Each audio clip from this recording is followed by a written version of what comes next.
Poder dejar las apuestas es hacer un duelo, es poder perder algo muy importante de tu vida. Esta es la adicción que más afecta no solo a la persona, sino al entorno. Alguien que tiene esta problemática no es libre, está atado a este problema, y de 12 años he visto chicos que están apostando. Soy María Ayuso y esto es Hablemos de Todo. Bueno, y estamos con Agustín de Lepiane. Agustín es psicólogo especialista en tecnodependencias, es autor de libros donde aborda estas problemáticas. Uno muy reciente es Ludopatía, una adicción silenciosa, y el más nuevo, el que está por salir próximamente, es Apuestas online en adolescentes y adultos jóvenes.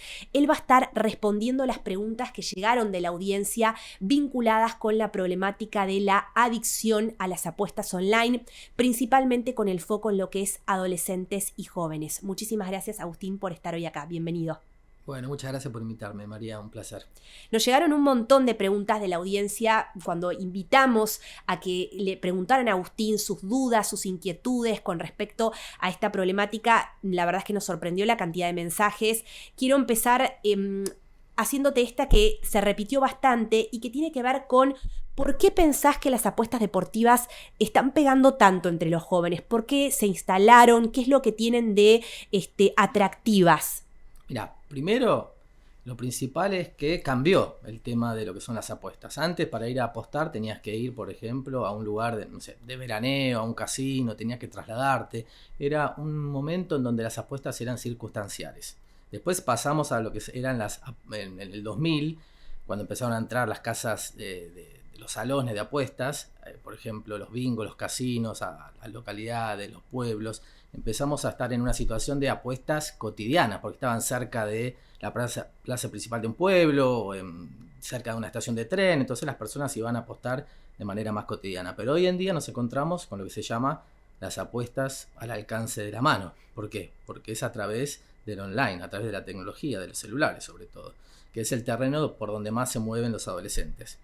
Pero hay dos grandes constelaciones, le digo yo, porque es complejo, digamos, para poder describirlo. Pero hay dos grandes constelaciones. Primero hubo una primera constelación donde hubo tres hitos, que es el tema de la legalización de las apuestas online, que fue en el 2019, antes no había. A partir del 2019 empezaron a ver, se empezaron a trasladar lo que son las compañías de apuestas desde Europa acá a Latinoamérica. Después empezó hubo una pandemia, ¿no? Ese es el segundo granito. Nos empezamos a vincular de una manera mucho más apegada a la tecnología. Empezó a cambiar la forma en que estudiamos, la forma en que trabajamos y el ocio, digamos, ¿no? Y el tercer hito es lo que tiene que ver, como vos hablabas de apuestas deportivas, es el Mundial de Fútbol, el del 2022. Porque hubo una gran efervescencia ahí, sobre todo los jóvenes, los adolescentes, empezaron a querer mostrar sus saberes futbolísticos, y la posibilidad de apostar online era una manera de mostrar esto, digamos, ¿no? Y de encima poder ganar un premio, digamos, ¿no? Y bueno, la segunda gran constelación es que esto se armó con un cóctel de mucho marketing, muchas publicidades. Tenemos publicidades en los partidos de fútbol, tenemos publicidades en las camisetas de los grandes equipos, y después en un mundo, en un terreno que quizás nosotros los adultos no conocemos tanto, que es el streaming, donde están adolescentes que no solo promocionan el juego, digamos, legal, sino el ilegal, que es el que pueden acceder los menores de 18 años. Entonces están apostando en estos streaming, y no solo apuestan y les muestran cómo jugar, sino también que les dan bonos de bienvenida, digamos, ¿no? Que son como un dinero, unas fichas para empezar a apostar, y de alguna manera es como una carnada, digamos, ¿no? Después, el otro gran punto, que es algo que se está hablando mucho hoy en la sociedad, es esta como profecía de ganar dinero rápido y fácil, digamos, ¿no? Y bueno, las apuestas se encajan de manera perfecta, porque esta es la ilusión, digamos, de poder resolver tus problemas financieros. Incluso chicos que todavía no empezaron su carrera laboral quieren salvarse antes que acceder a eso. ¿Por qué? Porque estamos viviendo una situación bastante de crisis económica, y muchas veces hay como una idea de que la única salida para los jóvenes es Ezeiza, viste que antes se decía, que ahora sí vuelve un poco a decirse algo de esto, y todo lo que tiene que ver con la especulación financiera, ya sea tanto apuestas como la cuestión del trading, digamos, estas inversiones que supuestamente te van a dar un rédito rápido, económico, pero con un alto riesgo, son como un atractivo. hay un dicho que dice, la suerte está echada, digamos, ¿no? El que no arriesga no gana, digamos, como que me parece que eso prevalece un poco en esta cultura, en este momento social, agregado y conectado a, bueno, la posibilidad de acceder a los préstamos rápidos, porque hoy en día tenés las billeteras virtuales que te dan préstamos al instante, digamos, eso, ¿qué hace? Que vos, de alguna manera, eleves el techo de tu apuesta. Si vos querés apostar, tenés tanto dinero para apostar, un joven en general tiene poco dinero, digamos, ¿no? Pero por ahí, si vos tenés la posibilidad de pedir un préstamo, accedes a más dinero para apostar. Sobre todo los adultos jóvenes, los chicos que empiezan a tener sus primeros trabajos, digamos, ¿no? Así que todo esto tiene que ver con la ilusión de ganar dinero. Pero hay otra dimensión muy importante que es la del placer. Porque todos estos juegos te dan una adrenalina, te atrapan, ¿no? De alguna manera con lo que hoy se está hablando, viste que se está hablando mucho de la dopamina y toda esta cuestión. Sí, porque, bueno, esos circuitos cerebrales que hacen que uno quiera seguir jugando, ¿no? Exactamente, que te dan esa recompensa química instantánea, porque la verdad que la dopamina dura muy poco, ese placer, entonces por eso lo querés volver a repetir, digamos. Entonces, ya sea tanto con las apuestas como con el uso de la tecnología, porque la tecnología también te produce eso a través de estos videitos cortos, ¿no? Hace que, bueno, que uno no solo tenga toda esta carnada por la cual quiera entrar, sino que quede enganchado en esta práctica como si fuera un anzuelo, digamos, ¿no? Hablamos entonces de chicos que tienen al alcance de la mano el celular, digamos, la herramienta para apostar. Hablemos también de hitos como fue la pandemia, el mundial, entre otras cuestiones, de un signo de época, esto de querer ganar dinero fácil, ¿no? Salvarse, por decirlo de alguna manera, con las apuestas. Y una duda que surgía mucho de la audiencia es, bueno, vamos a hablar en un ratito de por qué quizás la adolescencia o la primera juventud es la etapa más vulnerable para el desarrollo de una adicción, en particular lo que tiene que ver con apuestas online. Pero también hay un terreno predisponente que puede empezar en la infancia, ¿no? Los lectores preguntaban también, alguien decía, bueno, así como los chicos están enchufados con los adolescentes, están enchufados con las apuestas, hay chiquitos que están como todo el tiempo jugando jueguitos que también producen una adicción. Estamos hablando de niños más pequeños, ¿no? ¿Qué relación hay ahí? ¿Hay algún tipo de relación en el vínculo que se va generando con lo que es la tecnología que los puede predisponer el terreno desde la primera infancia para lo que luego puede ser el desarrollo de una adicción, por ejemplo, a las apuestas online? La pregunta es bárbara, la verdad que te hicieron preguntas buenísimas, porque el otro día justo un padre me decía de un chico de 10 años, me decía, los videojuegos son como la marihuana, en el sentido que son la puerta de entrada para las drogas duras, que serían, por ejemplo, las apuestas online. Que una pregunta que me dejó pensando mucho, ¿no? ¿Por qué lo decía él? Porque hoy en día hay muchas investigaciones que están diciendo, sobre todo lo que se llama las loot boxes, que son los cofres que los chicos en muchos juegos tienen, digamos, la posibilidad de acceder a cofres, en donde en esos cofres te dan como determinadas cuestiones que pueden ser cosméticas, o sea, accesorios a tu juego, a tu personaje, que vos le puedes poner determinada skin, determinado accesorio, determinada arma, o pueden potenciar a tu personaje y son fundamentales para que vos puedas avanzar y ser mejor que los demás. ¿Cómo accedes a esos cofres? A través de algo que vos hagas en el juego para poder ganártelo, o a través de dinero real, o a través de dinero del juego, digamos, ¿no? Entonces, vos accedes a este cofre que te va a dar algo, y que eso que te va a dar es a través del azar, porque no sabés lo que va a venir en el cofre. O sea, vos el cofre te llega cerrado, digamos, no sabés lo que hay adentro. Exacto. Puede ser un cofre, puede ser una ruleta, puede ser cartas, depende del juego, digamos, ¿no? El tema es que hay, sí, como una cuestión ahí del azar, en donde vos, vamos a decir, invertís algo para ver qué te va a salir, y te genera una expectativa, y que después otra vez vos querés volver a repetirlo porque necesitas el cofre, porque por ahí no estás pudiendo avanzar en el juego, o porque, bueno, te gustó esa adrenalina de ver qué va a aparecer ahí, digamos. Hay un enganche ahí que, digamos, muy parecido a lo que viene después con el tema de las apuestas, y además toda la cuestión de lo que tiene que ver, los chicos empiezan a acceder a utilizar las tarjetas de crédito para comprar cosas. Te iba a preguntar eso, ¿cómo acceden a ese dinero? Y eso también preguntaba un lector, decía, ¿de dónde sacan los adolescentes o los preadolescentes? Bueno, acá estamos hablando de niños también, el dinero para esto, ¿no? Para jugar. En general, bueno, obviamente de la tarjeta de crédito de los padres, digamos. Una extensión, ¿no? O la misma tarjeta, digamos, tener acceso al... Sí, los padres a veces le dan esta posibilidad, porque bueno, hay veces que necesitas dinero para poder jugar. El tema es que hay, digamos, también comportamientos compulsivos con los juegos, y me he encontrado muchas charlas en colegios con chicos que nos contaban de que por ahí le sacaban la tarjeta a los padres y compraban hacían gastos inmensos y que después se tenían que ver con, bueno, los padres veían el resumen de la tarjeta y bueno. Y ahí por ahí saltaba la adicción, digamos, ahí a partir saltaba de... la adicción, exactamente.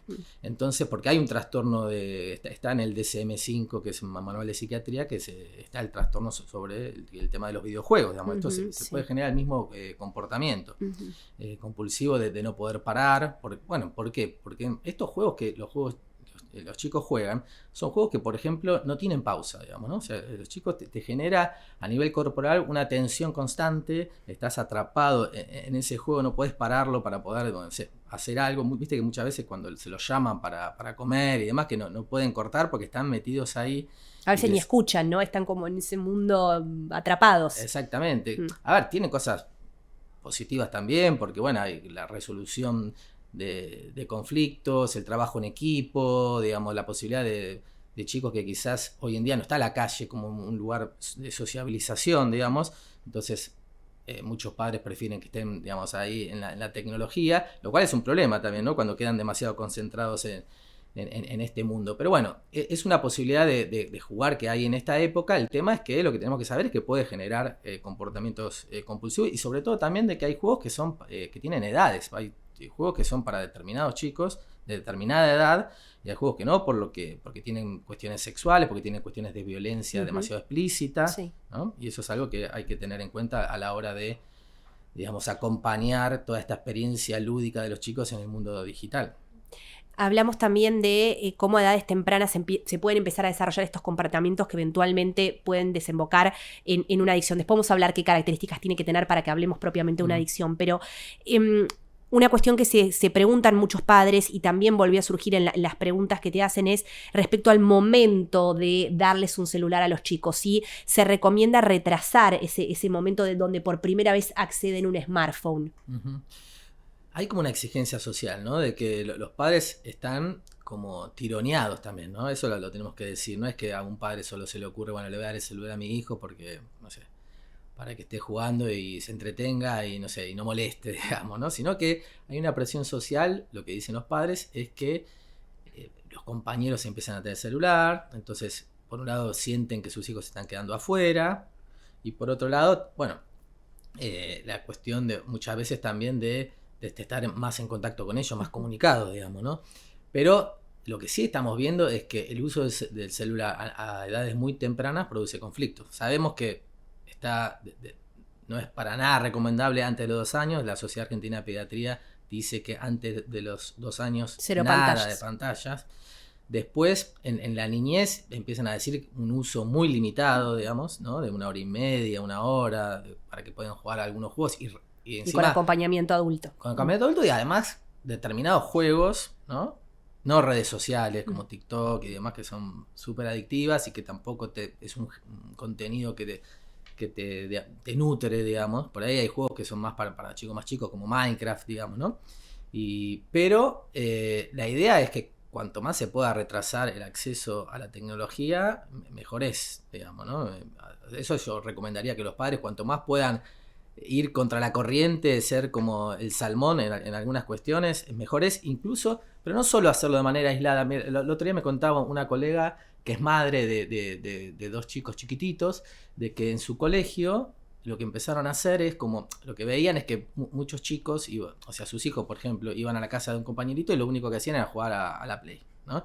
Así como, entonces algunas madres empezaron a cuestionar esto, porque ¿por qué en las casas de uno sí y en la casa de otro no? Y hicieron una reunión en el colegio y lo trabajaron entre todos para ponerse de acuerdo, digamos, qué cosas iban a hacer los chicos en cada casa cuando se invitaban entre ellos, si era conveniente que jueguen con la tecnología, porque después, claro, si tu hijo va a jugar a la Play a casa de un amiguito, después viene y quiere la Play, digamos, ¿no? O lo que sea, digamos, ¿no? La importancia de generar acuerdos, digamos. Generar acuerdos entre todos, sociales, que me parece que eso es mucho más piola que, digamos, aislarse solo y tomar decisiones de manera sola, que te cuesta después mucho más poder sostenerlo como padre, digamos, ¿no? Hablando del rol de los padres, un oyente decía, como papá, me interesa saber cómo puedo empezar una charla con mi hijo sobre este tema. Sé que apuesta en juntadas con amigos y me preocupa. ¿Qué recomendaciones me das? ¿Cómo entablar la charla? Bueno, lo primero que hay que decir es que con los adolescentes se nos reconfigura el lugar como padres, digamos, porque cambia, ¿no? La comunicación entre un padre y un niño y un padre con un adolescente. Eso es natural y eso tiene que pasar. Y es un gran desafío para los padres construir un puente de comunicación, pero es el adulto el que lo tiene que construir. Entonces, en este caso también es el adulto el que tiene que empezar esta charla con sus hijos adolescentes de, por ejemplo, bueno, mira, estuve viendo esta charla entre María y Agustín y bueno, me llamó la atención esto te pasa en tu colegio, con tus compañeros, y que no sea algo solo dirigido a, vamos a decir, solo a tu hijo, sino que sea algo más social, porque por ahí tu hijo no tiene un problema, pero el que tiene un problema es un amigo. Entonces, pero tu hijo puede ser alguien que pueda ayudar a ese amigo. Entonces me parece que, en principio, armar el puente de diálogo, abrir la mesa, empezar a plantear, como antes se hablaba de la droga, se hablaba del alcohol, del cigarrillo, bueno, ahora hablar de este tema, pero por otro lado también, y me parece fundamental, es preguntar, porque los que saben son los chicos. Digamos, ellos saben más que nosotros lo que está pasando, digamos, ¿no? Qué pasa en su entorno, qué está pasando con las apuestas, qué pasa en los streamings. Yo me entero porque me cuentan los adolescentes, digamos, ¿no? Entonces, poder preguntarle a ellos cuál es su experiencia es la mejor manera de acompañarlos, porque ahí vamos a saber bien qué tipo de herramientas le podemos dar a ellos, en qué situación están. Para que un adolescente pueda contestar esto, le tenemos que dar suma confianza y no ir con una bajada de línea de juzgarlos, ¿no? De criticarlos y ya ir como para decirle, bueno, ser demasiado exigente con ellos, sino poder saber que esto está pasando y ver de qué manera podemos acompañar, como estar ahí para dar una mano, pero no, digamos, definirle todo el camino que tienen que hacer ellos, porque son adolescentes y están empezando también a trazar su propio camino, digamos, ¿no? Agustín, y con respecto a las señales de alerta de este tipo de adicción, también surgió bastante en las preguntas el tema de a qué tenemos que estar atentos, cómo saber cuándo se puede estar desarrollando una adicción, sobre todo teniendo en cuenta que la adicción a las apuestas online suele ser bastante silenciosa muchas veces, ¿no? Entonces, ¿a qué puede estar uno como mamá, como papá, como adulto en general atento? Sí, es silenciosa porque, en el sentido de que es muy distinto a lo que sucede con lo que son las adicciones con sustancias, ¿no? Que son más visibles, ¿no? Son más ruidosas, porque por ejemplo alguien que toma alcohol tambalea, ¿no? Le cuesta hablar, tiene olor, o el que fuma también, digamos, ¿no? El que se droga también, hay como rasgos físicos o de comportamiento que nos podemos dar cuenta. En cambio, con lo que son las adicciones comportamentales y sobre todo con el uso de la tecnología y las apuestas, no hay algo que directamente nos haga asociar o linkear con la problemática. Pero, por eso lo más importante es lo que decíamos antes, ¿no? De armar ese puente y más que, digamos, descubrir al infraganti a los chicos en esto, la idea es poder conversar y que sea la posibilidad de charlarlo. Pero sí hay algunas señales que me parece que está bueno transmitirlas para tener en cuenta, que es alguien que está metido en el tema de las apuestas. Obviamente usa más el celular, lo usa de una manera distinta porque se esconde, ¿no? No lo hace adelante de todos.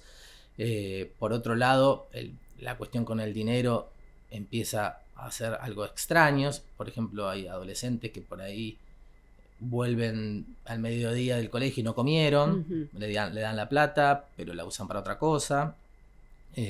O todo el dinero que tienen, digamos, lo destinan a las apuestas. Ese es lo que empieza a pasar, ¿no? Las dos variables que más características que se modifican son el tiempo y el dinero. El dinero empieza a quemar, digamos, ¿no? Cada plata que tienen la usan para eso, digamos. Entonces empiezan a haber situaciones raras como que le pidieron plata a alguien y que esta persona quizás está reclamando que le devuelva la plata, o que piden plata pero no hacen ninguna salida. Bueno, en adolescentes más chicos sucede algo de esto.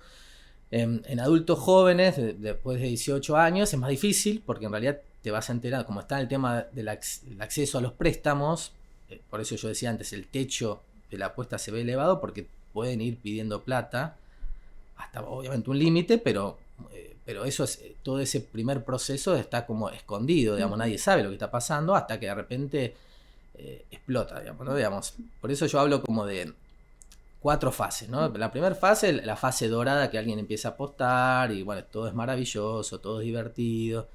Después hay una fase de frustración cuando empiezan las pérdidas, cuando empiezan de alguna manera a empezar a pedir plata porque no tienen plata y quieren seguir jugando.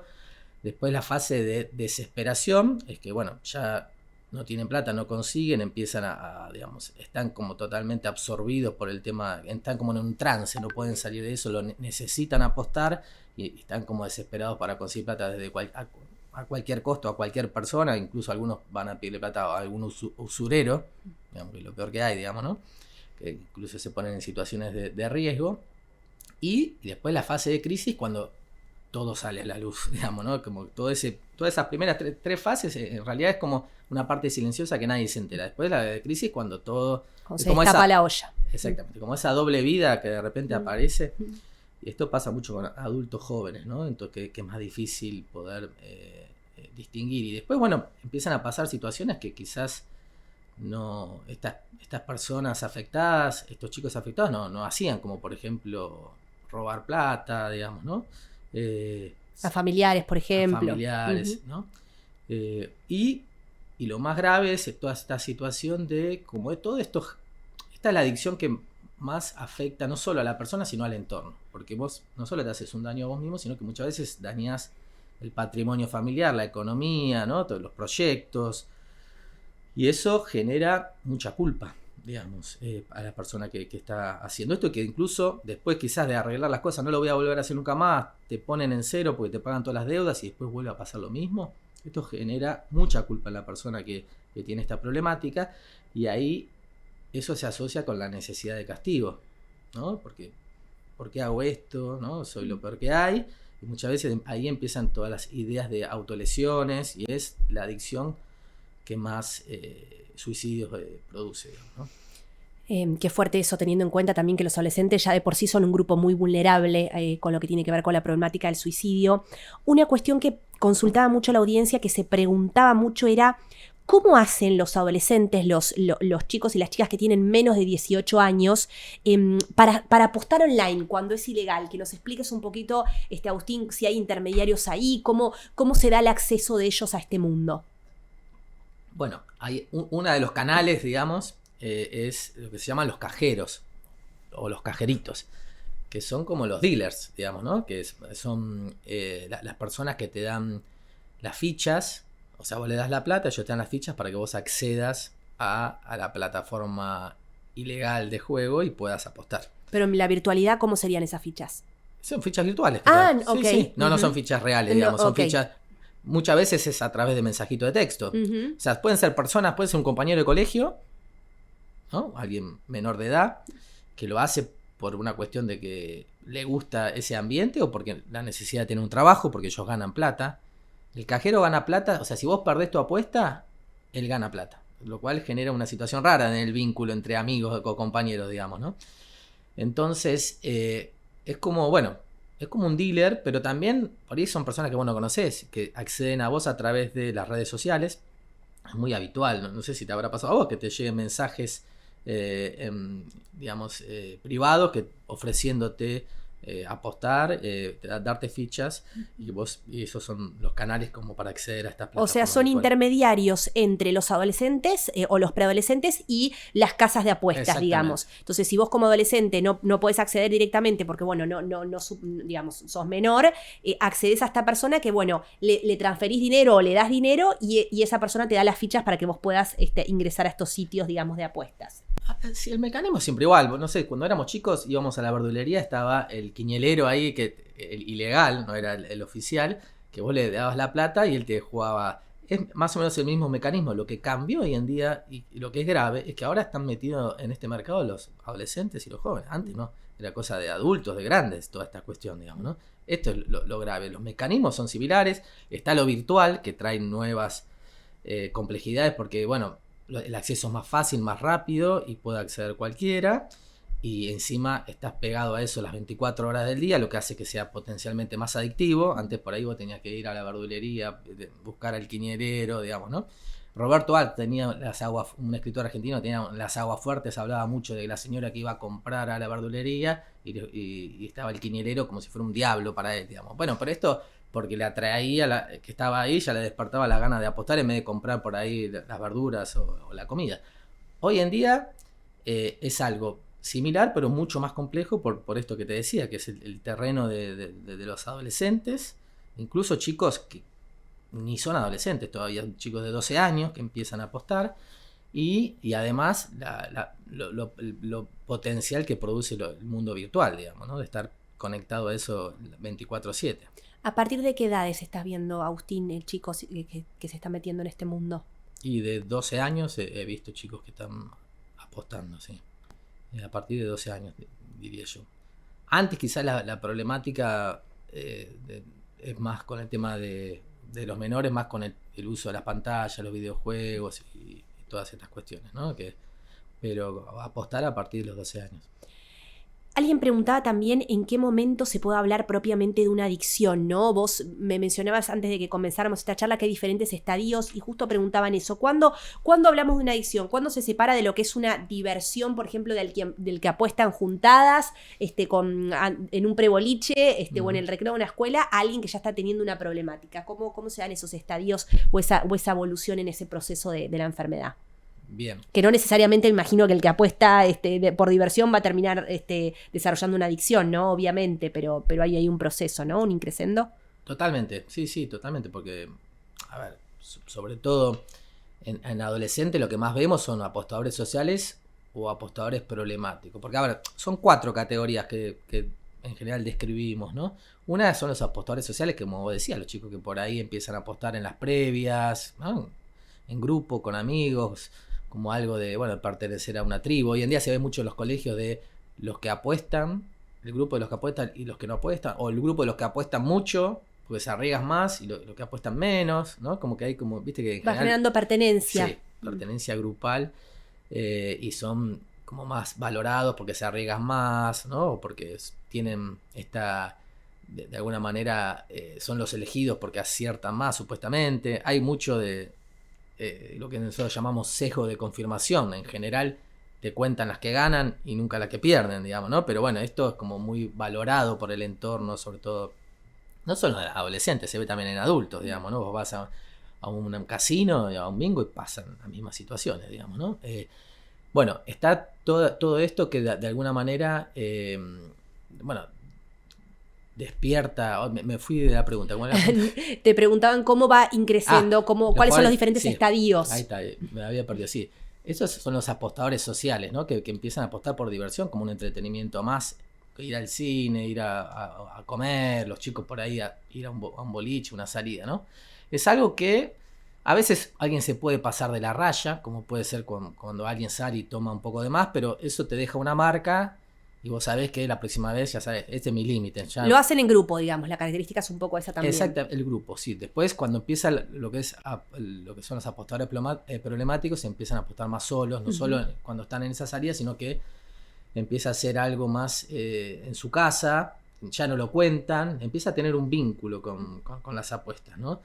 Y que se escapa de lo que son las salidas y los rituales, porque, a ver, la adolescencia tiene esto de lo que nosotros llamamos los rituales de pasaje. Es un ritual de pasaje de la adolescencia, ¿no? Y los rituales de pasaje, como los rituales de iniciación de otras épocas, no sé si vos te acordás, que tienen algo ahí de grandes consumos, de alguna manera de pasarse de la raya. Hay algo de la adolescencia en esto de transgredir. El tema es que lo que introduce esto, el consumo problemático, es que no se hace solo en un ritual acompañado, en una ceremonia con amigos, con compañeros, sino que se empieza a hacer solo.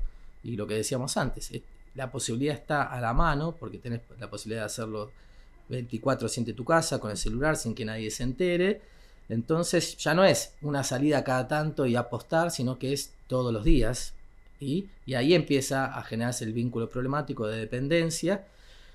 Pero todavía no llega a ser compulsivo. El compulsivo es cuando empieza algo del endeudamiento y la idea, este pensamiento mágico, que la única manera de recuperar lo que vos perdiste, porque ya empezás a tener deudas, es a través de tener un golpe de suerte, que es ganar la apuesta. Cuando se instala esta idea es muy difícil de desinstalarla, porque es como que la persona entra como en un trance, está enceguecida y está porque a diferencia de otras adicciones, esto puede llegar a suceder a las personas que están apostando. De repente hacen una apuesta y ganan la plata que tienen para poder pagar todo lo que deben. El tema es que siguen apostando. ¿Pero por qué?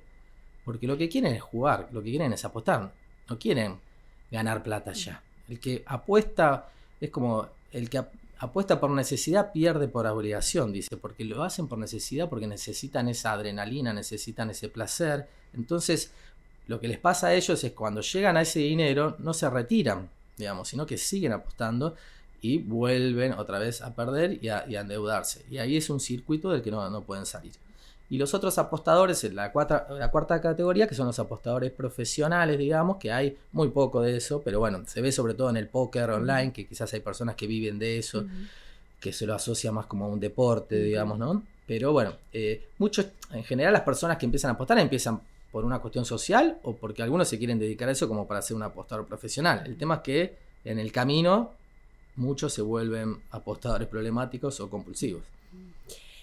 Una pregunta también que surgió bastante y escribieron muchos papás también que tienen hijos o hijas que están, sobre todo varones, lidiando con esta enfermedad. Nos escribía una mamá y nos preguntaba por el tema de las terapias, ¿no? Sí. Ella contaba que habían peregrinado con su hijo por varios lugares y ella, voy a leerte un pedacito de su comentario, dice: me gustaría saber si ayudan más los grupos, los psiquiatras particulares o si es mejor psicoanálisis conductual o no, si deben hacer tratamiento con gente adicta, sustancias o no. Nosotros no hemos encontrado las soluciones. Mamá de un joven con esta problemática y te quiere preguntar sobre la cuestión de los tratamientos. Bien, bueno, una muy buena pregunta. Los tratamientos se definen primero haciendo un diagnóstico de la situación. No podemos decir cuál es el mejor dispositivo para un paciente sin saber cuál es la problemática y las características personales de ese chico o de ese adulto, digamos, ¿no? ¿Por qué digo esto? A ver, porque hay muchos tratamientos hoy en día, como por ejemplo tratamientos de jugadores anónimos, que no hay profesionales, en donde no se hacen diagnósticos para saber, porque para entrar, por ejemplo, a una abstinencia, esa persona... primero tenemos que saber si esa persona puede entrar en una abstinencia, o sea, poder dejar de apostar de un día para otro, porque quizás el tema de la apuesta está compensando algo de su vida muy importante y hay personas que no lo pueden dejar de un día para otro, porque primero tenemos que saber cuáles son las causas y de alguna manera trabajar esas causas, ¿no? Para que esa persona pueda dejar eso, no pueda hacer un duelo. Poder dejar las apuestas es hacer un duelo, es poder perder algo muy importante de tu vida, que está ocupando un lugar muy importante de tu vida. Para poder entrar en ese proceso, tenemos que saber en qué situación está cada persona. Por lo tanto, primero hay que hacer un buen diagnóstico, que lo mejor es que lo haga un especialista. Después hay distintos dispositivos que sirven mucho. El dispositivo grupal es bárbaro, es muy bueno. ¿Por qué? Porque ahí las personas están acompañadas por otros que pasaron por situaciones muy similares, que de alguna manera les dan su apoyo. Un paciente una vez me decía: acá puedo ver a las personas a la cara y me mantienen la mirada, porque me pasa muchas veces en mi familia, con amigos, que no me pueden ver a los ojos por todas las cosas que yo hice, digamos, ¿no? Entonces hay como un acompañamiento muy especial, te entienden, te dan herramientas porque pasaron por situaciones, incluso se llaman en momentos críticos, digamos, ¿no? Hay momentos horarios que quizás a veces por ahí un terapeuta no te contesta, digamos, y ahí tenés un compañero de grupo que va a estar al lado tuyo, que se va a tomar un café, porque quizás estás ahí a punto de tener una recaída. La recaída es cuando alguien está en una recuperación y vuelve a apostar, digamos, ¿no? Entonces, la verdad que acompaña, sobre todo la primera etapa de recuperación, es un gran acompañamiento para poder dejar de apostar, ¿no? Pero esa no es la única... el único camino que debemos tomar, sino, como te decía antes, tenemos que poder pensar las causas, cuáles son las raíces del asunto, porque si nosotros no trabajamos esto, y es lo que yo veo muchas veces, cuando de alguna manera se genera una abstinencia, se deja de apostar, pero de repente esa persona se desplaza eso a otra adicción, a la comida, al alcohol, al cigarrillo, al trabajo, ¿no? Es el mismo comportamiento desplazado a otro objeto de su vida o a otra Esto actividad. aplica también para los adolescentes. Esto aplica también para los adolescentes, digamos, ¿no? Poder hacer todo este tipo de diagnóstico y de trabajo, digamos, ¿no? Porque, a ver, porque las apuestas lo que tienen es como una función anestésica en nuestra vida, digamos. O sea, cuando la adolescencia es atravesar muchos conflictos, no solo porque tenés cambios corporales, no solo porque tenés que ubicarte, como decíamos antes, dentro de una tribu, tener un lugar de pertenencia, porque de alguna manera te estás separando de tus papás y empezás a elegir vos, tenés tu propia voz, tu propio camino, y está el desafío de encontrarte con un otro de manera amorosa, erótica, ¿no? Todo esto genera conflictos que muchas veces que hay que atravesar y que muchas veces las apuestas vienen como a distraernos, ¿no? Como no puedo afrontar estas cosas, me meto en este mundo que es como una nube y me olvido de todo, digamos, ¿no? Esto le pasa a los adolescentes y también pasa con adultos con otras situaciones, con otro tipo de problemáticas. De ahí la importancia entonces de atacar la causa. Y por último, para ir cerrando, Agustín, también una lectora que es mamá de un joven de 22 años te pregunta, y esto ya para ir cerrando, ¿cuál es el rol de la familia? ¿Cómo podemos acompañar y sostener? Se hace dificultoso el manejo del dinero, las tarjetas cuando los adolescentes pasan a ser adultos. Mi hijo tiene 22 años, entonces hace complejo limitar el acceso a las tarjetas ya que por ahí cobra su salario. Pero la pregunta fundamental es cómo acompañar como familia. Y a qué señales, las señales ya lo conversamos, pero bueno, ¿cuál es el rol entonces de la familia en este proceso de acompañar a un chico a salir adelante? Y es un rol fundamental, la familia, la escuela, los clubes. ¿Por qué? Porque la persona, como decíamos antes, que tiene esta problemática, no reconoce su problema. Porque hay algo que se llama ilusión de control, que piensan que lo tienen controlado, digamos, que lo van a resolver. Que por ahí con una apuesta resuelven todos. Ganan una apuesta y resuelven todos sus problemas porque piensan que es financiero, pero no se dan cuenta la pérdida de vínculos, el desinterés que están teniendo por otras actividades de su vida, como puede ser el trabajo, el estudio, los deportes, el amor, las cosas que antes hacían. Eso no lo registran porque van poniendo toda su libido. Freud tenía una frase que es maravillosa, que es la adhesividad de la libido. Toda su libido va quedando puesta en las apuestas, pero esa libido que vos pones ahí la vas perdiendo de otras cosas de tu vida, digamos, ¿no?